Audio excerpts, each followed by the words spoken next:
জুলাই গণ অভ্যুত্থানে বৈষম্য বিরোধী ছাত্র আন্দোলনে সামনের সারিতে থাকা ডাক্তার তাসনিম জারা সোশ্যাল মিডিয়ায় একটি পরিচিত মুখ। এনসিপি বা জাতীয় নাগরিক পার্টির একজন সিনিয়র যুগ্ম সদস্য সচিব হিসেবেও সক্রিয় ভূমিকা পালন করেন। ডাক্তার তাসনিম জারা ঢাকা ৯ আসন থেকে স্বতন্ত্র প্রার্থী হিসেবে ত্রয়োদশ জাতীয় সংসদ নির্বাচনে অংশগ্রহণ করেছিলেন। তিনি দীর্ঘদিন জাতীয় নাগরিক পার্টি বা এনসিপির সিনিয়র যুগ্ম সদস্য সচিব ছিলেন, কিন্তু দল জামায়াতে ইসলামী সহ গঠিত জোটে যুক্ত হওয়ায় নিজ অবস্থান থেকে সরে এসে নিজের নামে স্বতন্ত্রভাবে লড়াই করার ঘোষণা দেন।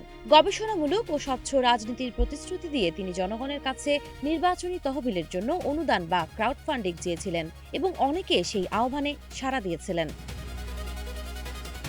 সম্প্রতি ঘটে গেল এক অভূতপূর্ব ঘটনা, যা হয়তো দেশের রাজনীতিতে এর আগে কখনোই দেখা যায়নি। নির্বাচনে জয়ী না হওয়ায় তিনি ফেসবুকে একটি পোস্টে ঘোষণা দিয়েছেন যে যারা তার নির্বাচনী তহবিলে অনুদান দিয়েছেন এবং এখন অর্থ ফেরত নিতে চান, তারা নির্ধারিত ফর্ম পূরণ করে টাকা ফেরত নিতে পারবেন। ফেসবুক পোস্টে তিনি বিস্তারিতভাবে বিকাশ ও ব্যাংক চ্যানেল উভয় মাধ্যমের অনুদানের জন্য আলাদা ফরম ও যাচাই জরুরি তথ্য উল্লেখ করেছেন এবং 10 মার্চ 2026-এর মধ্যে আবেদন করার সময়সীমা দিয়েছেন। এই ধরনের নির্বাচনের পর অনুদান ফেরনের উদ্যোগ বাংলাদেশে খুব স্বাভাবিক বা প্রচলিত নয়। প্রচলিত রাজনীতিতে পরাজিত প্রার্থীরা সাধারণত নির্বাচন কমিশনের মাধ্যমে জামানতের টাকা ফেরত নেন।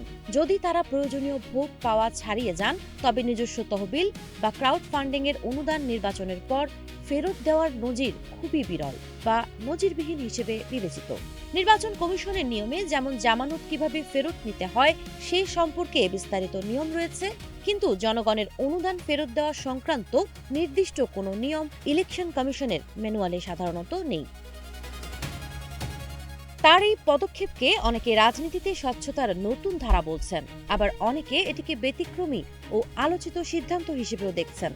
কিন্তু তার পোস্টের নিচে অনেককেই কমেন্ট করতে দেখা যায় তারা তাদের অনুদান ফেরত চান না, বরং যারাকে রাজনীতির মাঠে খুব দরকার বলেও উল্লেখ করেন। আবার অনেকেই বলছেন তিনি যদি এনসিপিতে ফিরে যান, তাহলে তাকে আবারও সমর্থন করবে জনগণ। এখন এসবের প্রভাব তাসনিম জারার ওপর কতটুকু পড়ে, কিংবা তিনি রাজনীতিতে আবারও ফেরেন কিনা, সেটা হয়তো সময়ই বলে দেবে। সাবা খান, নাগরিক প্রতিদিন।